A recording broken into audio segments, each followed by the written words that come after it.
Next अपन start करते हैं first law of thermodynamics.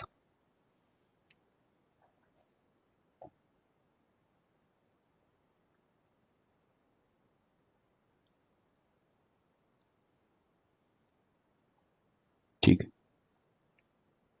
सभी वीडियो एक्सेस कर पा रहे हो ना? दोनों वीडियो जो हमने बनाए हुए हैं अमृत सर, आपको आप एक्सेस कर पा रहे हो ना? ऐड कर दिया था वैसे मैंने। सर इसका कोई लिंक है या कुछ नहीं, मैंने आपको आप मेल करी होगी, एक सेकंड देख लेता हूँ, मैं चेक करता हूँ मैंने आपको इनमें ऐड किया नहीं किया। लिंक है बेसिकली, मैंने आपको मेल के थ्रू आपकी जो है ना मेल, उसी को सीधा सीधा इसमें अटैच कर दिया था। एक बार देख लेता हूँ मैं।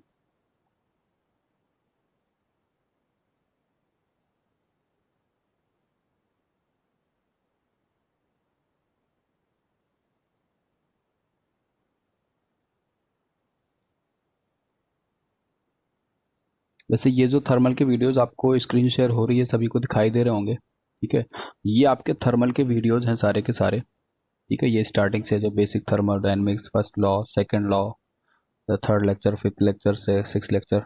ठीक है, इसमें मैंने क्या किया हुआ है, जो लास्ट बैच था मैंने उसको पूरी थर्मोडायनेमिक्स करा रखी थी। जो लास्ट बैच के सेम पैटर्न में जैसे आपको करा रहा हूँ वैसी सेम सारी चीज़ें इसमें भी डिस्कस हैं। ठीक है, अमृत एंड वेद आप लोगों से रिलेटेड है इसमें सारी चीज़ें, एंड आपके दिव्या एंड योगेश आप भी इनको एक्सेस कर सकते हो इन सारे वीडियोस को। मैंने आप लोगों को इसमें कर दिया है, एक्सेस दे दिया है, तो आप इन वीडियोस को देख सकते हो। ठीक है, दिव्या हैं, मानसू, शिवम, अमृत सर आप नहीं हो, अपनी मेल आईडी बताइए जरा सर। हाँ मैंने आपको व्हाट्सअप करी हुई है सर। देख लेता हूँ मैं, एक सेकंड जी।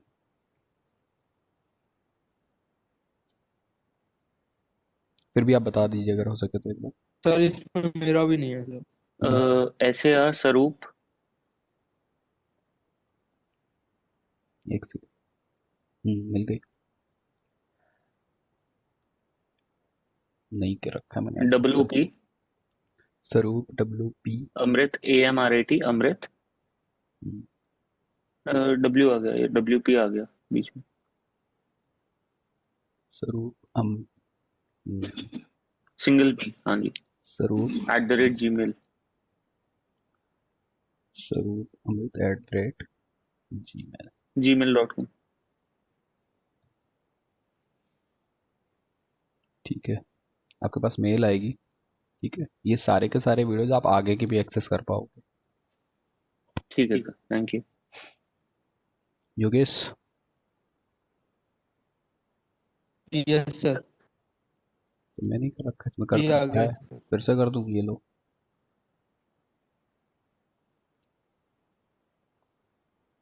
बुक्स वगैरह भी पढ़ी हैं इसमें।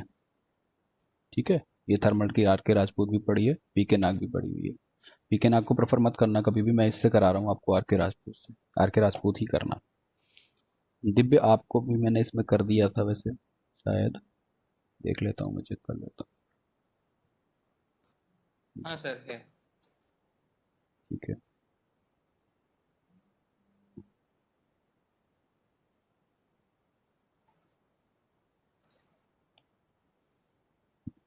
निवेद सर आपकी आईडी क्या है? वेद P849। वेद P849। हाँ, वेद P849, बस @gmail। @gmail.com।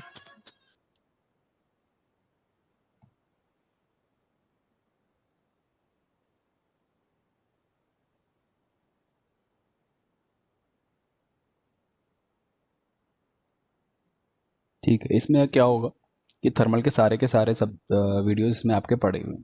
ठीक है, अभी क्या होगा, मैं 20 से 25 तक ट्रैवलिंग पे रहूंगा, तो हो सकता है क्लासेस ना हो, मे बी पॉसिबल ना हो पाए, क्योंकि क्लासेस तो हो जाएंगी बट अपना पार्ट जो है वो है बेसिकली न्यूमेरिकल एनालिटिकल। ठीक है, तो उसमें क्या प्रॉब्लम है कि मैं ना ट्रैवलिंग टाइम पे डिजिटल पैड अपना नहीं लेके जा सकता। क्लासेस तो अपनी पॉसिबल हो पाएंगी, क्लासेस तो कर सकते हैं, बट डिजिटल राइटिंग पैड जिससे मैं लिखता हूँ, जो आपको दिखाई देता है, वो चीज़ ले जाना पॉसिबल नहीं, क्योंकि उसका साइज जो मैं यूज़ करता हूँ ना पेन, इसको ले जाना पॉसिबल नहीं हो पाएगा एक्चुअली। तो अगर ये नहीं यूज़ करेंगे तो फिर मज़ा भी नहीं आएगा, वो क्लास सिर्फ एकदम टाइम पास जैसी क्लास होगी। उस दौरान आप क्या कर सकते हो, इसमें जो वीडियोस ये पड़े हुए हैं सारे के सारे, ठीक है, ये सब मैंने पहले से ही आइडेंटिफाई कर रखा है कि पहला बेसिक थर्मोडायनेमिक्स का है, सेकंड आपका lecture first law of thermodynamics का है, सेकंड लेक्चर जो है, ठीक है। थर्ड लॉ में भी basic first law of thermodynamics है। फर्स्ट लॉ ऑफ थर्मोडायनेमिक्स काफ़ी बड़ा चैप्टर चलता है, ठीक है। 8, 9 और 10 चैप्टर तक फर्स्ट लॉ 11th में भी है, एस एफ ई 14th, हाँ ठीक है। ये 14th लेक्चर तक आपका फर्स्ट लॉ है, ठीक है। तो आप अगर लेक्चर वाइज देखोगे, अगर बाय द वे क्लास ना हो पाई मेरी, तो अगर आप लेक्चर वाइज देखोगे तो सारी चीज़ें इसमें वैसा एलेबरेट हैं। आपको कोई कन्फ्यूजन होती है तो मैं जब क्लासेस फिर से अपनी रीशेड्यूल में स्टार्ट करेंगे, नेक्स्ट वैसे 25 या 26 से हम स्टार्ट कर लेंगे सारी क्लासेस फिर से, ठीक है। दिव्य आपका माइनर्स तो नहीं है अभी? माइनर्स सर शायद दिसंबर के फर्स्ट वीक में कर सकते हैं, छोटा सा टेस्ट शायद। ठीक है, उसमें क्या क्या आ रहा है? वो तो सर क्वेश्चन बताए नहीं है, बता देंगे तो मैं आपको अपडेट कर दूंगा। ठीक है, कोई नहीं नहीं, मतलब टॉपिक से बताया उन्होंने कि फर्स्ट लॉ आएगा, सेकंड लॉ आएगा, बेसिक थर्मोडायनेमिक्स आएगी, क्या आएगा ये सब? वही सर मॉड्यूल 1-2 अभी चल रहा है, वही मॉड्यूल 1-2 में आएगा अंदर। चलो ठीक है, उसके लिए मैं डिस्कस कर लूंगा आपसे बाद में। And Yogesh okay sir. आपके तो कोई माइनर्स नहीं है?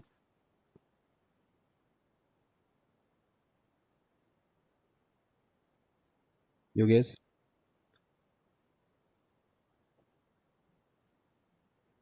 मीटिंग में नहीं गया ये? हाँ योगेश, हेलो। कोई माइनर ये वगैरह सर तो नहीं हो है? गए अभी माइनर। टेस्ट तो हो गए तेरे नहीं ना? नहीं है। हाँ ठीक है, कोई यस सर। दिक्कत। ठीक है, तो फिर थोड़ा सा कोऑपरेट करो, 2 4 5 दिन की बात है, ठीक है। इसमें फर्स्ट लॉ अभी तो आज मैं कराऊंगा, कल भी क्लासेस आपकी होंगी, ठीक है। ये 2 दिन की क्लासेस में फर्स्ट लॉ की पूरी जो भूमिका है वो बांध देंगे। फिर उसके बाद जब आप करोगे, देखोगे आगे के वीडियो जो भी होंगे क्लासेस के, उसमें कुछ में 2 3 वीडियोज में तो सिर्फ न्यूमेरिकल न्यूमेरिकल डिस्कस करे हुए हैं। तो आप अगर वो भी देख लेते हो अपने टाइम के अकॉर्डिंग तो समझ में आ जाएगा। अच्छा, एक चीज़ और मैं पूछना चाहता हूँ, अमृतसर एंड वेद सर, आपको कोई प्रॉब्लम तो नहीं थर्मल में जो अभी तक हुआ है, अभी तक जितना नहीं हुआ है? सर, अभी तक कोई प्रॉब्लम तो नहीं था सर। अच्छा, Yes, sir. कौन था ये? अमृतसर, हाँ। वेद सर आपको? सर अभी तक कोई प्रॉब्लम नहीं हुई। ठीक है, अमृतसर आपको? नो सर, अभी तक तो अंडरस्टूड है जी। ठीक है। बेसिक था बेसिकली, क्योंकि ये बेसिक जो जो अपने लेक्चर्स चल रहे थे, ये बेसिक से ही हम थर्मल की सारी जड़ यही है। अगर ये नहीं समझ में आता तो फिर आगे चीज़ें फर्स्ट लॉ और सेकंड लॉ में दिक्कत करती हैं, ठीक है। आज के और कल के जो सेशन होंगे वो भी काफ़ी ज़्यादा इंपॉर्टेंट सेशन, ठीक है। चलो स्टार्ट कर लेते हैं, अदरवाइज फिर टाइम बेकार होता है। चलो देखते हैं first law of thermodynamics.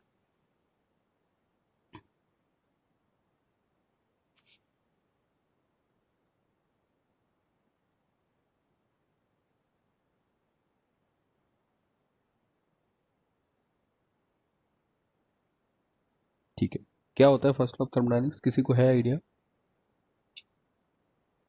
Yes sir. क्या होता है? सर जो नेट हीट लेते हैं सर सराउंडिंग से हम हाँ हाँ, सिस्टम के लिए, ठीक है।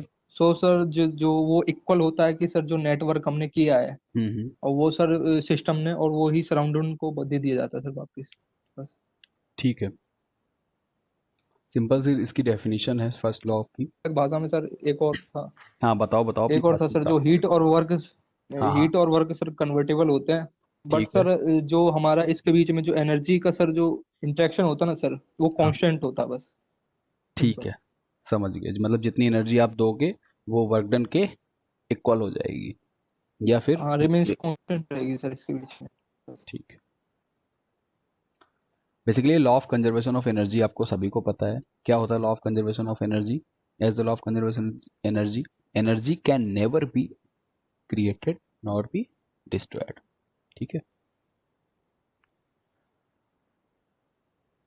ठीक है, इसके बाद फर्स्ट लॉ ऑफ थर्मोडायनेमिक्स का अगर हम बेसिक कॉन्सेप्ट देखें, इसकी जो बेसिक डेफिनेशन है, अगर हम उसके बारे में बात करें तो क्या है ये? When a system undergoes a thermodynamic cycle. अभी थर्मोडायनेमिक साइकिल क्या होता है अपन डिस्कस कर चुके हैं साइकिल में, ठीक है। कि कोई सिस्टम है अगर वो थर्मोडायनेमिक साइकिल में जा रहा है, इट मीन्स तमाम सारी प्रोसेसेस हो रही हैं और इनिशियल और फाइनल पॉइंट जो है वो क्या है आपका? सेम है। सिस्टम जिस पॉइंट से तमाम सारे पाथ को फॉलो करते हुए तमाम सारी प्रोसेसेस कर रहा है, उसके बाद जो उसका फाइनल स्टेट है सिस्टम का, वो क्या है आपका? सेम। तो वो एक साइक्लिक प्रोसेस होती है, ठीक है।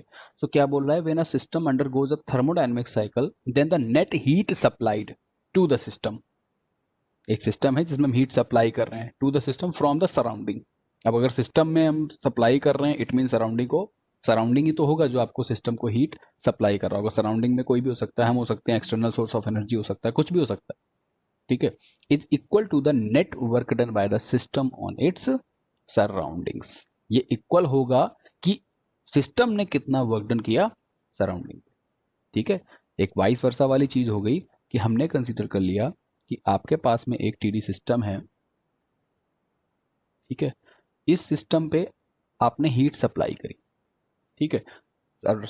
सराउंडिंग्स क्या होता है, जो आसपास जो आपका बाउंड्री से सेपरेट होता है,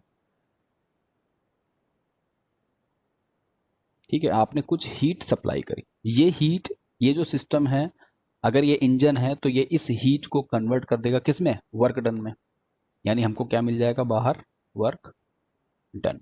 तो मतलब तो यही हुआ कि सराउंडिंग ने जितनी सिस्टम को हीट सप्लाई करी, सिस्टम ने सराउंडिंग पे उतना ही वर्क किया। बट क्या ऐसा पॉसिबल है कि जितनी हीट सप्लाई की जाए उतने का वर्क डन मिल जाए? वेद सर, क्या ऐसा पॉसिबल है क्या?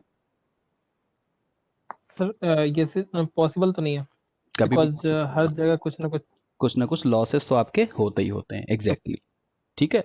सो according to first law, heat and work are mutually convertible.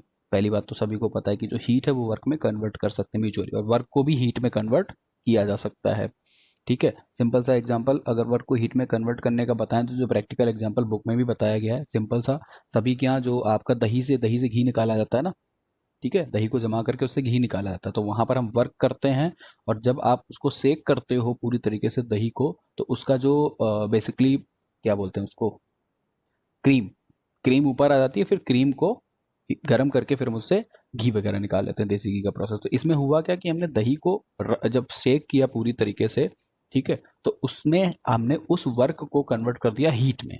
जब किसी चीज को आप रब करते हो, ठीक है, रगड़ते हो, तो उसमें क्या पैदा होता है, फ्रिक्शन, और उस फ्रिक्शन की वजह से वहां पर जनरेट होती है हीट। तो वही हो गया कि वर्क को हीट में कन्वर्ट करना या तो हीट को वर्क में कन्वर्ट करना, ठीक है। तो when a system undergoes a thermodynamic cycle then the net heat supplied to the system from the surrounding is equal to net work done by the system. अरे यार कहाँ गया, कौन सा बता रहे थे, हाँ ये रहा। Heat and work are mutually convertible but since energy can neither be created nor be destroyed, the total energy associated with an energy conversion remains constant। जो टोटल एनर्जी होती है वो क्या रहती है आपकी, कांस्टेंट रहती है, ठीक है। नो मशीन, अच्छा ये तो दूसरी टाइप की मशीन का आपका वो हो गया बेसिकली। चलो ठीक है। तो अब अगर 100% आपकी कन्वर्टिबल नहीं है तो फिर क्या होता है, होता यह है कि जितना चेंज इन एनर्जी होता है सराउंडिंग से सिस्टम में, वो कुछ इसके वर्क डन में कन्वर्ट होता है, और प्लस कुछ इसके इंटरनल एनर्जी में चेंज हो जाता है। कि जितनी हीट आप देते हो, कुछ पोर्शन का सिस्टम वर्क डन करता है, और कुछ पोर्शन सिस्टम की इंटरनल एनर्जी के रूप में स्टोर हो जाता है, ठीक है। ये होता है। तो it means net heat given to the system और net heat from the system will be equals to the work done by the system और work towards the system and internal energy change.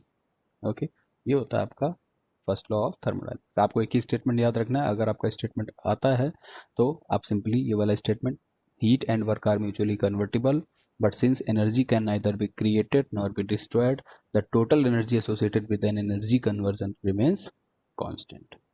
ठीक है, ये मतलब हो गया। उसके बाद एक स्टेटमेंट है PMM1 का। PMM1 स्टेटमेंट है, बेसिकली इसका फुल फॉर्म होता है परपिचुअल मोशन मशीन काइंड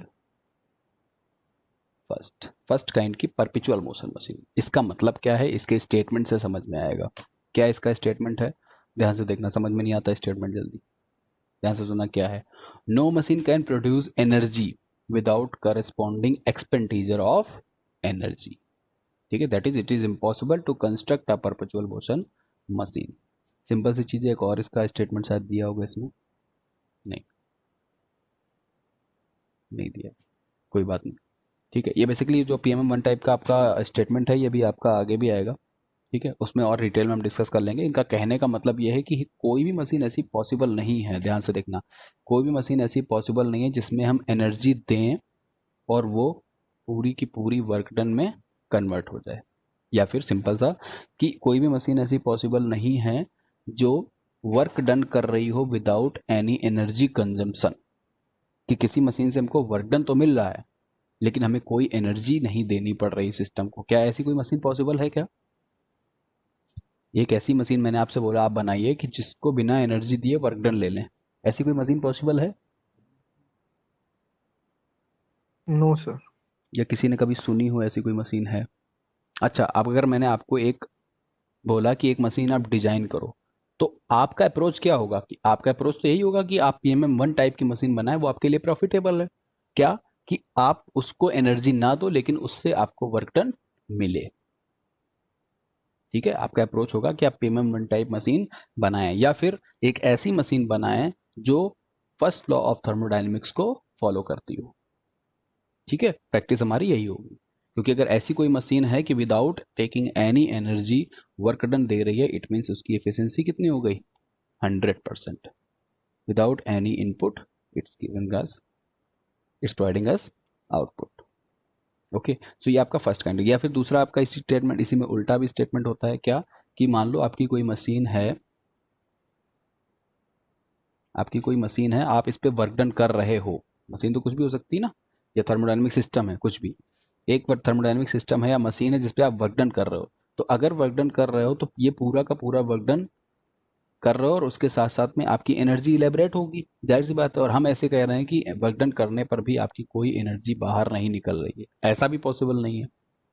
दोनों ही चीजें पॉसिबल नहीं ना, कि आप बिना एनर्जी के वर्क डन प्रोड्यूस कर सकें या फिर आप वर्क डन दे रहे हो और मशीन से कोई एनर्जी ना बाहर आए, दोनों ही चीजें पॉसिबल नहीं है।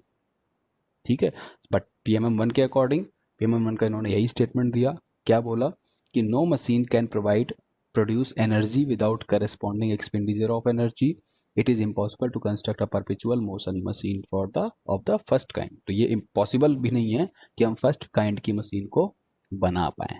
ठीक है, यही आपका PMM1 का स्टेटमेंट था। नेक्स्ट आगे बढ़ते हैं। ठीक है अब इसमें application of the first law of the first law to a process. Simple, मैंने आपको बताया कि जो चेंज इन एनर्जी होगा basically delta Q, it will be equals to W plus delta U, कि आप जितनी एनर्जी किसी सिस्टम को देते हो, मान लो कोई सिस्टम है, इस सिस्टम को आप जो एनर्जी देते हो वो एनर्जी कुछ इसके वर्क डन में कन्वर्ट हो जाती है और कुछ इसके इंटरनल एनर्जी चेंज में कन्वर्ट हो जाती है। It means delta Q will be equals to delta W plus delta U, where delta W is work done, delta U is internal energy change।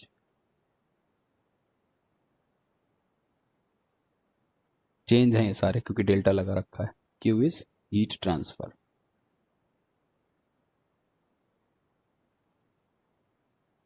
Heat transfer का मतलब क्या हुआ कि या तो सिस्टम पे को हीट दी जा रही होगी या तो सिस्टम से हीट बाहर निकल रही होगी, तो प्लस माइनस कुछ भी आ सकती है, वर्क भी प्लस माइनस कुछ भी हो सकता है। डेल्टा यू की वैल्यू कोई चेंज नहीं होती, ये पॉजिटिव रहती है। ठीक है, इंटरनल एनर्जी का टर्म समझना। अच्छा, इंटरनल एनर्जी का क्या मतलब है, क्या क्या होती है इंटरनल एनर्जी? कोई इसको जस्टिफाई करेगा? क्वेश्चन तो कोई कर नहीं रहा कि सर ये इंटरनल एनर्जी क्या होती है, क्या होती है इंटरनल एनर्जी का क्या मतलब है दिव्य?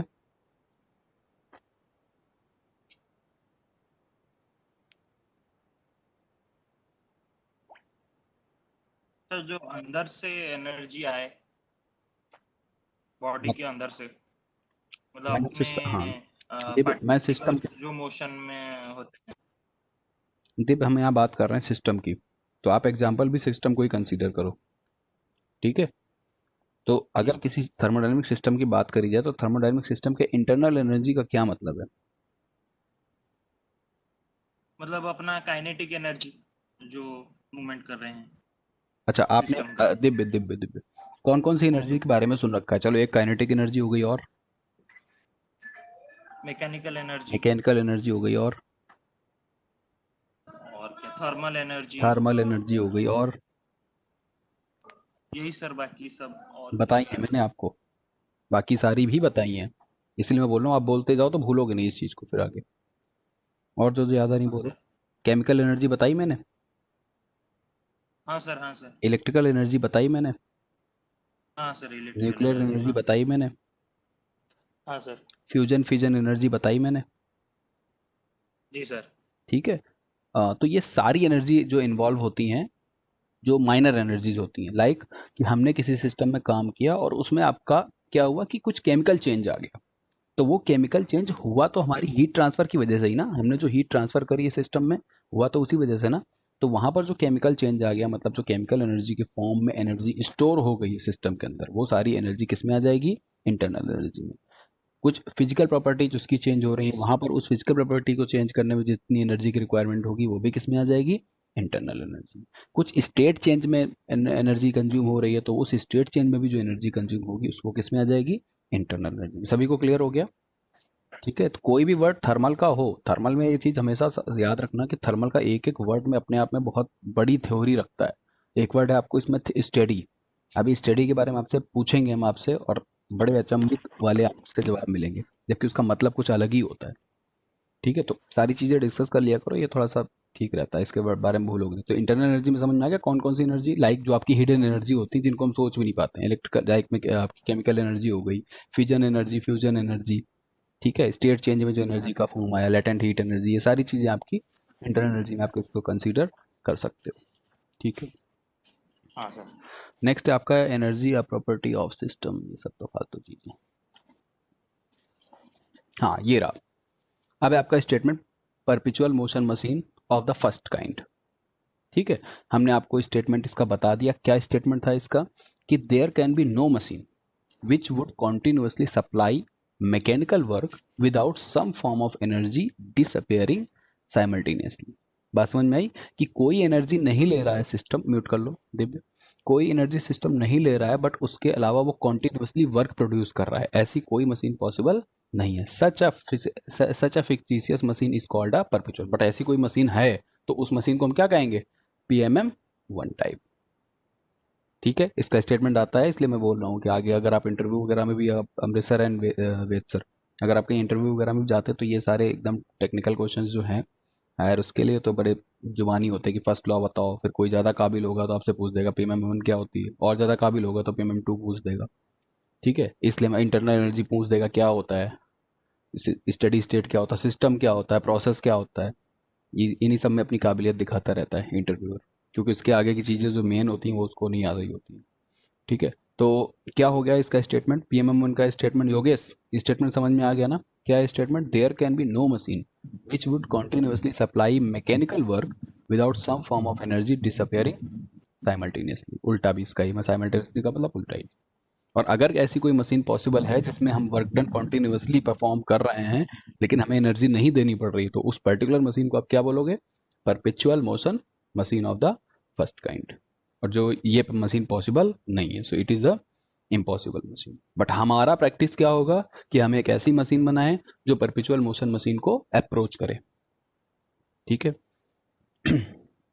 देखो एग्जांपल में शो कर रखा है इन्होंने कि कोई एक ऐसा इंजन है जिसमें हम एनर्जी ट्रांसफर नहीं कर रहे हैं बट वो कॉन्टिन्यूसली वर्क ट्रांसफर कर रहा है, तो ऐसी मशीन कैसी मशीन होगी? PMM one machine. या फिर कोई ऐसी मशीन जिसमें हम वर्क ट्रांसफर कर रहे हैं, वर्क कर रहे हैं मशीन पे, और कोई एनर्जी आपकी रिलीज नहीं हो रही, बट यहाँ पर एनर्जी रिलीज नहीं हो रही, डैश डैश का मतलब है डज नॉट ट्रांसफर। ठीक है। तो ऐसी कोई मशीन जो होगी वो क्या होगी? PMM one machine. ठीक है। सर जो इंजन है, हम्म। मतलब सर उसमें हम इलेक्ट्रिकल एनर्जी देते तो है सर, तभी तो वो देता हमें वर्क। हाँ, तभी तो बोल रहे हैं कि तो ये तब वो मशीन पॉसिबल है ना। अब एक ऐसा इंजन है जिसमें हम इलेक्ट्रिकल एनर्जी ना दें और वर्क प्रोड्यूस करें, क्या ऐसा पॉसिबल है? नहीं है सर। और अगर ऐसा होगा तो वो कौन सी मशीन होगी? पीएमएम वन मशीन होगी। ठीक सर। ठीक है। मतलब सर बिना एनर्जी दिए हमें काम मिल जाए। काम मिल जाए या फिर काम करें और एनर्जी ट्रांसफर ना हो सिस्टम से, ऐसी मशीनें क्या होती हैं आपकी? पीएमएम वन टाइप होती हैं। सर एनर्जी ट्रांसफर मतलब सर वो लॉस सिस्टम वाली। से बाहर, सिस्टम से, हाँ लॉस वाली, एग्जैक्टली लॉस ठीक वाली। कि वो इस ठीक सिस्टम से, मशीन से एनर्जी बाहर ना आ रही, क्योंकि ऐसा तो होता नहीं किसी मशीन में, ऐसा तो होता ही नहीं है कि उसमें फ्रिक्शन ना जनरेट हो रहा हो। कुछ एनर्जीज ऐसी होती है, हिडन एनर्जी, जिनको हम नेग्लिजिबल कर ही नहीं, म्यूट कर लो ये बस। कुछ एनर्जी ऐसी होती है जिनको हम लोग डिनाई कर ही नहीं सकते हैं। मतलब उसको रिटेन कर ही नहीं सकते। लाइक केमिकल चेंज अगर हो रहा है तो हो रहा है, स्टेट चेंज अगर हो रहा है तो हो रहा है, ठीक है। दूसरा, अगर हमारा फ्रिक्शन हो रहा है तो हो रहा है, फ्रिक्शन को हम कभी भी नहीं कर सकते रिटेन, ठीक है। इस वजह से ऐसा होता है। इसके बाद energy of A isolated system. Isolated system मैंने आपको बताया था, आइसोलेटेड सिस्टम क्या सिस्टम होता है, लाइक थर्मस बॉटल, कि जिसमें ना तो एनर्जी हम अंदर भेज सकते हैं ना तो एनर्जी बाहर आ सकती है, ठीक है। इट मीन्स एनर्जी ट्रांसफर कितना हो गया आइसोलेटेड सिस्टम के लिए, जीरो। वर्क डन भी कितना हो गया, जीरो, आइसोलेटेड सिस्टम से, ठीक है। तो अगर वर्क डन जीरो आ गया और एनर्जी जीरो आ गई, इट मीन्स जो डेल्टा ई है, इंटरनल एनर्जी की बात करें, वो भी क्या हो गई, जीरो। और अगर चेंज इन एनर्जी जीरो है, इट मीन्स उस सिस्टम की एनर्जी कैसी है, कांस्टेंट है, ठीक है। और अगर एनर्जी कांस्टेंट है तो the energy of isolated system is always constant. छोटा सा टॉपिक था ये। परफेक्ट गैस क्या होती है, परफेक्ट गैस की कैरेक्टरिस्टिक्स, एक फॉर्मूला है परफेक्ट गैस के लिए जो आपका हमेशा यूज होता रहेगा, फॉर्मूले को बता देते हैं।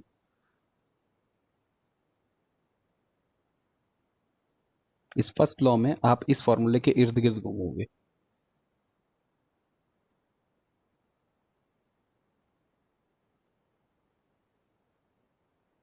ठीक है। PV by T equal to constant, या फिर P one V one equal to, अरे ये तो बात आ रही, P one V one upon T one equal to P two V two upon T to.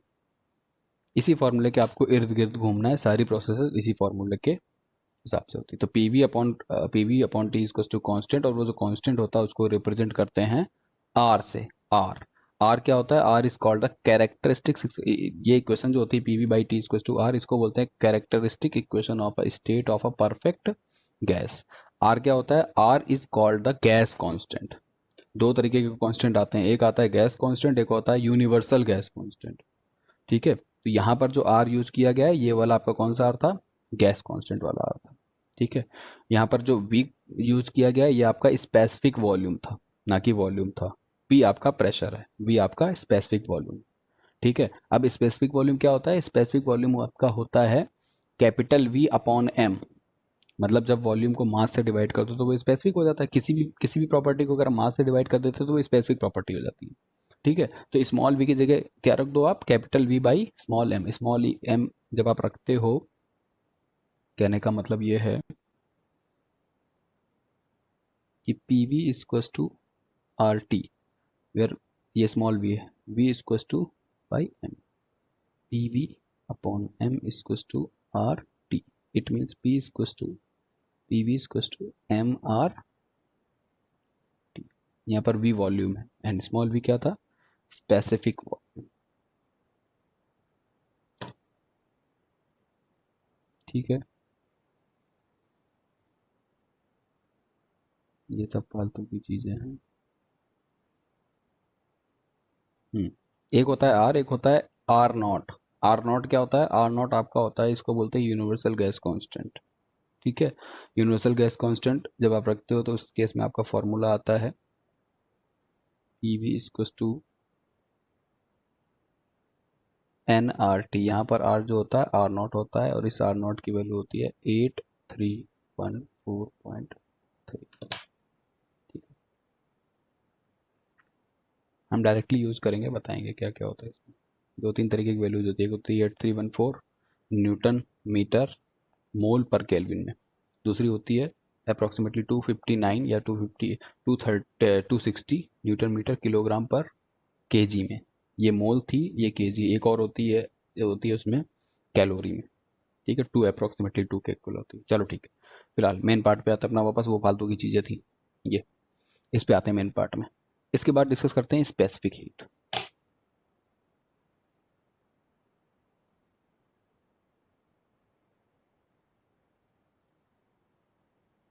Specific heat क्या होती है, स्पेसिफिक हीट आइडिया है, वेद सर आपको आइडिया है स्पेसिफिक हीट क्या होती है?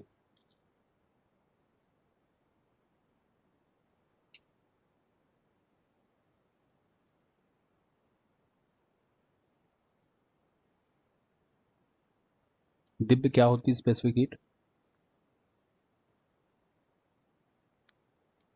सर अपनी बॉडी, मतलब बॉडी के अंदर से जो हीट जनरेट होता है उसके 1 kg मटेरियल से, शायद वैसा कुछ, मेरे को सर आइडिया नहीं है समझ गया, कैसे कैसे बोलना। अभी याद हो जाएगा। हाँ वेद सर तो शायद नहीं सुन रहे हैं। हाँ अमृत सर, आपको आइडिया है कुछ स्पेसिफिक हीट का? सर ये वो हीट होती है जो हीट रिक्वायर्ड होती है जो हमारी किसी भी बॉडी का by unit degree temperature rise करने के लिए। हम्म, ठीक है। कि ये जो यूनिट होती है स्पेसिफिक, बेसिकली ये हीट रिक्वायर्ड होती है। योगेश और बताना चाहोगे कुछ? यस सर, वही सर, हीट रिक्वायर्ड होती है सर किसी में हम्म 1 डिग्री टेम्परेचर राइज करने के लिए, बस। 1 डिग्री हो, 1 केल्विन हो, 1 फ़ारेनहाइट, तो उसको हम बोल देते हैं सिंपल 1 यूनिट। ठीक है, चलो वो यूनिट पे डिपेंड करता है कि आप कौन सी यूनिट ले रहे हो, एसआई यूनिट ले रहे हो, सीजीएस यूनिट ले रहे हो, एमकेएस यूनिट ले रहे हो, कौन सी ले रहे हो। चलो ठीक है, सिंपल सी चीज़ है लैंग्वेज, दिव्य सिंपल सी लैंग्वेज है कि कोई बॉडी है, उस बॉडी का 1 यूनिट मास है। मास कितना है उसका, या यूनिट, या सिंपल सा अगर आप सीजीएस यूनिट एसआई यूनिट की बात कर रहे हो तो किसी बॉडी के 1 ग्राम, ठीक है, किसी बॉडी के किसी मटेरियल के 1 ग्राम का टेम्परेचर राइज करना है हमको। तो दिव्य अगर हमें किसी बॉडी का टेम्परेचर राइज करना है तो हमें क्या करना पड़ेगा? तो हीट देना पड़ेगा। हीट देना पड़ेगा, एग्जैक्टली। तो हमने इस बॉडी को हीट दे दी, और हम ये कह रहे हैं, कंडीशन लगा रहे हैं कि इसका टेम्परेचर 1 डिग्री सेंटीग्रेड से इंक्रीज करना है। ठीक है, तो किसी बॉडी के 1 डिग्री, किसी बॉडी के 1 ग्राम का टेम्परेचर 1 डिग्री से इंक्रीज करने के लिए जितने हीट की रिक्वायरमेंट होती है, that heat is known as the specific heat. Clear है? ये आपकी स्पेसिफिक हीट होती है। हाँ सर। ठीक है, सो Q इक्वल टू हो गया Q प्रोपोर्शनल टू मास, कि कितना मास होना चाहिए, Q proportional to delta T, कितना टेम्परेचर डिफरेंस होना चाहिए। तो जब आप Q को कंबाइंड कर दो तो आ जाता है M डेल्टा टी, और जब आप प्रोपोर्शनलिटी का साइन हटाते हैं तो एक कांस्टेंट आता है हमेशा। तो इस प्रोपोर्शनलिटी का साइन हटाने पर एक कांस्टेंट आता है, जिस कांस्टेंट को लिखते हो आप C delta T. This is the C। ये C भी दो तरीके का होता है, CV एंड CP। CV होता है specific heat at constant volume. CP होता है specific heat at sir constant. हाँ सर जो इसमें जो हमारी हीट रिक्वायर्ड होती है सर, जो वो सर राइज करने के लिए सर 1 ग्राम मास को कुछ। हाँ हाँ, बताया तो मैंने कि कोई बॉडी अगर आप एसआई यूनिट कंसीडर करते हो तो उस एसआई यूनिट में कि किसी भी बॉडी के 1 ग्राम का टेम्परेचर 1 यूनिट से इंक्रीज करने के लिए, किसी भी बॉडी के 1 ग्राम का टेम्परेचर 1 यूनिट से इंक्रीज करने के लिए जितनी हीट की रिक्वायरमेंट होती है वो क्या होती है आपकी स्पेसिफिक हीट। अगर हम यहाँ से स्पेसिफिक हीट की वैल्यू कैलकुलेट करना चाहें तो देखना C equal to Q upon M into delta T. किसी बॉडी के 1 ग्राम, 1 का मतलब ये 1 हो गया, का टेम्परेचर 1 यूनिट से या 1 डिग्री से इंक्रीज करने के लिए, तो C इक्वल टू क्या हो गई Q। एक तरीके से C क्या है आपकी हीट ही है। कौन सी हीट है कि किसी बॉडी के 1 ग्राम का टेम्परेचर 1 डिग्री से इंक्रीज करने के लिए जितनी हीट की रिक्वायरमेंट होती है, that heat is known as the specific heat. Condition है कि उस सिस्टम, जो आपने सिस्टम कंसीडर कर रखा है, जो आपने बॉडी कंसीडर कर रखी है, उस पे हीट आप कैसे कर रहे हैं ट्रांसफर, कांस्टेंट वॉल्यूम पे कर रहे हैं या फिर कांस्टेंट प्रेशर पे कर रहे हैं। ठीक है, तो कांस्टेंट वॉल्यूम पे अगर कर रहे होंगे तो सी भी लेते हैं, कांस्टेंट प्रेशर पे कर रखे हैं तो उसी कांस्टेंट का वैल्यू क्या लेते हैं, सी पी लेते हैं। ये दोनों टर्म से याद रखना। कोई कंफ्यूजन किसी को स्पेसिफिक हीट में जरा भी? देखो ये सारी चीज़ें अगर अभी नहीं सीख पाओगे तो फिर आगे क्लासेस तो आप, आई डोंट थिंक सो कोई करेगा। तो ये सारी चीज़ें आप प्रैक्टिकली आप आगे सीख पाओगे। सीखना जरूरी भी नहीं है इतना ज़्यादा, बट फिर भी आनी चाहिए। योगेश, दिव्य, आप दोनों के लिए तो ज़रूरी है। ठीक है, कोई कंफ्यूजन तो नहीं अमृतसर? हो गई ना स्पेसिफिक हीट? ठीक है, नो आपको तो सर, क्लियर है। ठीक है। योगेश एंड दिव्य, तुम दोनों को तो कोई कंफ्यूजन नहीं है ना? ठीक है नो सर, सर। ठीक। ठीक है, अभी भूलना मत, सिंपल सी लैंग्वेज है एकदम।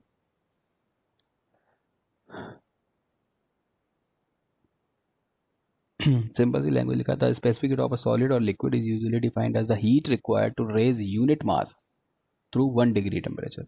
ठीक है, दो तरीके की होती है, सीपी एंड सीवी। सीवी मतलब क्या हुआ, एट कांस्टेंट प्रेशर, और सीपी आप कब लोगे, जब आपका होगा non flow process, reversible non flow process होगा तब आप सीपी लोगे, और सीवी क्या होगा, रिवर्सिबल नॉन फ्लो प्रोसेस तो होगा आपका कांस्टेंट वॉल्यूम।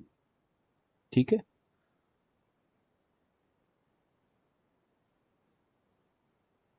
ठीक।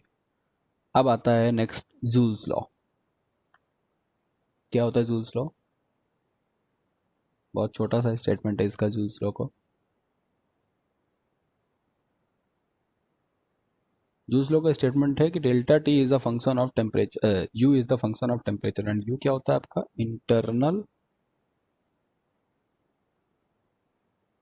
एनर्जी। इन्होंने ये बोला जूल ने सिंपल सा कि इंटरनल एनर्जी में चेंज तभी आएगा जब उसकी बॉडी के टेम्परेचर में चेंज होगा।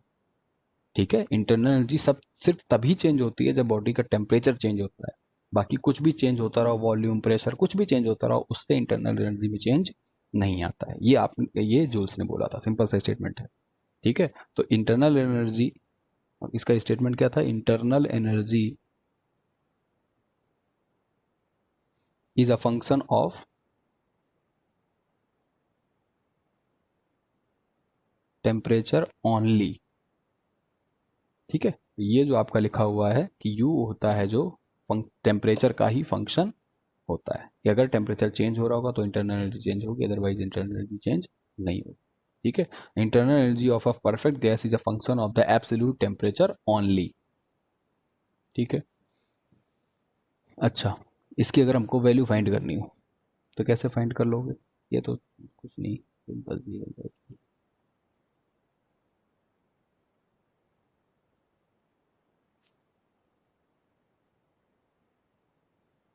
चलो, यू की वैल्यू अगर हमको फाइंड करनी तो according to non flow energy equation आपको पता है D Q equals to D U plus D W. D U आपकी चेंज इन इंटरनल एनर्जी और डी डब्ल्यू आपका चेंज इन वर्क डन है। ठीक है, तो हमने बोला आपको नॉन फ्लो प्रोसेस। ठीक है, नॉन फ्लो प्रोसेस, और इसके अलावा प्रोसेस कैसी हो रही, कांस्टेंट वॉल्यूम, मतलब वॉल्यूम चेंज नहीं हो रहा है। नॉन फ्लो प्रोसेस के केस में अगर कांस्टेंट वॉल्यूम है तो वर्क डन कितना हो जाएगा, जीरो। वर्क डन होता है आपका P D V. Work done कितना होता है आपका D U D Q equals to D U plus D W. हमने आपसे बोला कि आपकी प्रोसेस है non flow and constant volume. Non flow का मतलब क्या है कि जो मास है वो सिस्टम से बाहर नहीं जा रहा है, ये आपकी नॉन फ्लो प्रोसेस होती है। ठीक है, मतलब जो मास है फ्लो कर सकता है बट सिस्टम के अंदर फ्लो कर सकता है। ठीक है, इस केस में आपका जो डी डब्ल्यू होता है, डी डब्ल्यू आपका होता है पी डीवी। डीवी क्या है, चेंज इन वॉल्यूम, और अगर वॉल्यूम कांस्टेंट है तो चेंज कितना हो गया, zero. It means D W कितना हो गया आपका, जीरो। तो डी डब्ल्यू जीरो अगर हो गया तो जो डी क्यू हो जाएगी वो हो जाएगी डी यू। सिंपल सा कहने का क्या मतलब हुआ कि किसी सिस्टम को, अगर ये सिस्टम कांस्टेंट वॉल्यूम पर है और प्रोसेस हो रही है नॉन फ्लो, ठीक है, तो इस केस में आप इस सिस्टम को जितनी एनर्जी देते हो वो इसकी इंटरनल एनर्जी में कन्वर्ट हो जाता है, मतलब कोई भी वर्क डन नहीं करेगा सिस्टम। ठीक है, नॉन फ्लो प्रोसेस के केस में अगर आपका कांस्टेंट वॉल्यूम है तो कांस्टेंट वॉल्यूम के केस में आप सिस्टम को जितनी एनर्जी देते हो वो उसकी इंटरनल एनर्जी में कन्वर्ट हो जाता है। इंटरनल एनर्जी क्या होती है, D Q equals to M C V D T, पीछे हम लोगों ने देखा था। तो आपका जो डी क्यू हो जाएगा वो क्या हो जाएगा, एम, अगर मास हम 1 कंसीडर कर लें तो क्या हो जाएगा, यहाँ पर एक चीज़ और है, अगर हम मास कितना कंसीडर कर लें कि मास इक्वल्स टू 1।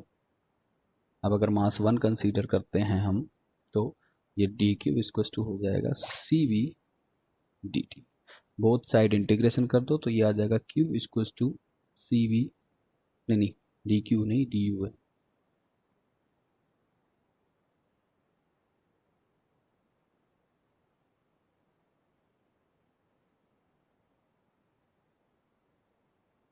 तो u equals to C V T plus K. जब आप इंटीग्रेशन करते हैं तो यहाँ पर एक इंटीग्रेशन कांस्टेंट आता है। जब आप इंटीग्रेशन करते हो तो इंटीग्रेशन करते समय क्या आता है, इंटीग्रेशन कांस्टेंट। वेद एंड अमृत, आपको डिफरेंशिएशन एंड इंटीग्रेशन आता है ना थोड़ा बहुत? हाँ जी, इतना तो आइडिया है सर, ठीक है याद है तो। ठीक है ओके।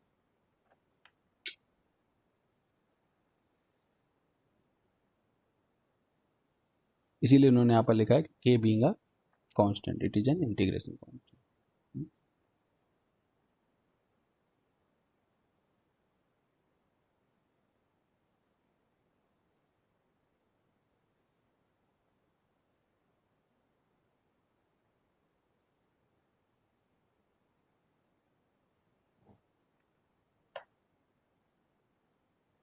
तो जब आप इंटरनल एनर्जी कैलकुलेट करोगे तो इंटरनल एनर्जी में हमेशा कौन सी एनर्जी यूज करोगे, कौन सी स्पेसिफिक हीट लिखोगे, सी वी, क्योंकि कांस्टेंट वॉल्यूम है। अगर ओपन सिस्टम हो जाएगा तो वॉल्यूम कांस्टेंट तो कहीं से नहीं रहा, और अगर ओपन सिस्टम है, फ्लो प्रोसेस है, तो इस केस में आपका जैसे सिंपल सी चीज कही जाए, रेफ्रिजरेटर, रेफ्रिजरेटर में प्रोसेस कैसी हो रही है कूलेंट की, फ्लो प्रोसेस है, क्योंकि उसमें जो कूलेंट है वो क्या करता है, ट्यूब्स में सर्कुलेट करता रहता है। ठीक है, ट्यूब्स के अंदर सर्कुलेट करता रहता है, ट्यूब से बाहर तो नहीं आता। अगर ट्यूब से बाहर आ जाए तो वही प्रोसेस कैसी हो जाए आपकी, फ्लो प्रोसेस। तो जब फ्लो प्रोसेस होती है तो वहां पर इंटरनल एनर्जी कंसीडर नहीं करते। इंपॉर्टेंट लाइन मैं बोल रहा हूँ, काफी दूर तक जाएगी ये लाइन आगे भी। जब फ्लो प्रोसेस होती है तो वहां पर इंटरनल एनर्जी कंसीडर नहीं करते हैं, वहां पर जो एनर्जी कंसीडर होती है वो होती है एंथैल्पी। एंथैल्पी के बारे में भी हम तरीके से डिस्कस करेंगे। ठीक है, और अगर क्लोज्ड, अगर आपका नॉन फ्लो प्रोसेस है, नॉन फ्लो प्रोसेस का मतलब ये हुआ कि आपका जो मास है वो मास सिस्टम से बाहर नहीं जा रहा है, उस केस में मतलब क्लोज सिस्टम हो गया, उस केस में वॉल्यूम आपका कांस्टेंट होता है, और जब वॉल्यूम कांस्टेंट होता है तो वहां पर आप जो एनर्जी कंसीडर करेंगे वो एनर्जी होगी आपकी इंटरनल एनर्जी। अब उसके बाद ये डेरिवेशन है बेसिकली कि सीपी जो आपकी स्पेसिफिक हीट आई है ना, सीपी एंड सीवी, तो relationship between two specific heat, CP and CV. ये जो डेरिवेशन उन्होंने इतना लंबा चौड़ा कर रखा है, ये डेरिवेशन आपके मतलब का नहीं है। आपके सिलेबस में दोनों लोगों में ही नहीं आता, ना तो बीटेक में आता ना एएमआई में आता है। ठीक है, ये ट्वेल्थ की चीज़ थी, जिसमें आपके ट्वेल्थ की चीज़ में इन्होंने रिलेशनशिप को प्रूव करके जो दिखाया हुआ है, ट्वेल्थ में आता है। ठीक है, आपके मतलब की चीज़ें सिर्फ इतनी है कि इसके जो फॉर्मूले हैं, क्या फॉर्मूले, C P minus C V equals to R C P by C V equals to gamma. ये व्हाट इज गामा, इसको पढ़ते हैं गामा। गामा क्या होता है, पहलवान नहीं है ये, इसको बोलते हैं एडियाबैटिक कांस्टेंट और एडियाबैटिक इंडेक्स। एडियाबैटिक से अवेयर हम आपको करा चुके हैं। एडियाबैटिक का मतलब ये होता है कि ना तो किसी सिस्टम में एनर्जी दी जा रही है, ना तो किसी सिस्टम से एनर्जी ली जा रही है। ठीक है, गामा आपका एडियाबैटिक कांस्टेंट होता है। गामा की वैल्यूज क्या होती हैं, ये कांस्टेंट है तो इसकी कुछ वैल्यू होगी, तो इसकी तीन तरीके की वैल्यू होती है, 1.66, 1.33, 1.66, मोस्टली ज़्यादातर आपकी होती है, 1.43। ज़्यादा आपकी वैल्यू होती है 1.41, और उसके बाद होती है 1.4। 1.33। ठीक है, किसके लिए आप 1.66 लोगे, किसके लिए 1.22 लोगे, तो ये होती है आपकी ट्राई एटॉमिक के लिए, ये होती है आपकी डाई एटॉमिक के लिए गैसेस, और ये होती है आपकी मोनो एटॉमिक के लिए। हो सकता है मैं उल्टा बोल गया हूँ, क्योंकि ये हम हमेशा उल्टा बोलते हैं। देखते हैं जरा क्या है, सही बोल गए क्या हम। सही है सर। सही है। ये रहा मोनो एटॉमिक लेवल पर, हम जानते हैं ना कि ये चीज़ें तो मैं हमेशा कंफ्यूज होता ही मालूम है मुझे। अब मैंने समझ लिया इसका कॉन्सेप्ट क्या है। मोनो कम होता है तो वैल्यू ज़्यादा होती है, अब याद रखना, अब हम भी नहीं भूलेंगे। मोनो मतलब कम तो वैल्यू ज़्यादा। ठीक है, mono atomic, di atomic and tri atomic. Tri ज़्यादा तो वैल्यू कम, ये सही है कॉन्सेप्ट, अब नहीं भूलेंगे हम भी। ठीक है, तो गामा की तीन मोस्टली कौन सी चीज़ होती है आपकी ये, अच्छा ये एटॉमिक का क्या मतलब है, गैसेस का मतलब